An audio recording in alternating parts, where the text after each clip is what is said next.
महाराज आजकल की तो स्थिति जो है ना, सब चीज में मिलावट हो गई है। कथा में भी मिलावट है, इतनी मिलावट है महाराज कि वक्ता सही से कथा नहीं कहना चाहते, और वक्ता से ज्यादा श्रोताओं में मिलावट है। आप लोग अन्यथा मत मानना, लेकिन सत्य है ये बात।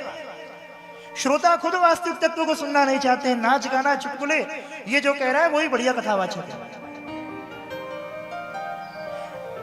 हमने कई जगह सुना महाराज जी कोई बहुत अच्छी कथा कहता है तो कहते हैं वो पता नहीं भागवत बोलते ही नहीं, क्या बोलते हैं भगवान जाने। विशुद्ध भागवत कहने लग जाओ तो श्रोताओं की ये स्थिति, ये सब ना हो एक नहीं बैठे इधर, दो चार इधर उधर की बातें नहीं करने तो एक नहीं बैठे। कथा में भी मिलावट है।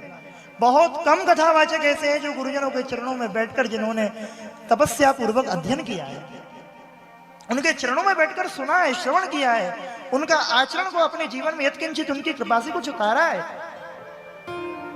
और वास्तविक तत्व का निरूपण करते हैं, ग्रंथ के अनुसार कथा करते हैं। बहुत बड़े बड़े कथावाचक हैं, बहुत अच्छे स्तर पर पहुंच गए, लेकिन स्वयं के जीवन में बहुत कुछ नहीं है। स्वयं का जीवन उच्छृंखल ही है, हृदय में उतना भाव नहीं है। कथाएं तो बहुत कह रहे हैं, लेकिन मूल क्रम से कथा नहीं कह रहे। नाम है भागवत और भागवत पूरी 7 दिन में होनी नहीं है। भक्तमाल सुना दी या ये प्रसंग सुना दिया, वो प्रसंग सुना दिया, बढ़िया भजन हो गए, श्लोक तो बोलते ही नहीं महाराज जी। ये स्थिति है वक्ताओं की। क्यों? ऐसी कथा से क्या कल्याण होगा?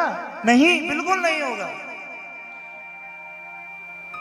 आपको समय देना पड़ेगा, अपने चित्त को लगाना पड़ेगा, क्योंकि कथा मनोरंजन का विषय नहीं, कथा आत्मरंजन का विषय है। जब अपनी आत्मा के रंजन से हम कथा में जाएंगे तब हमारा कल्याण होगा, तब हमारा उद्धार होगा।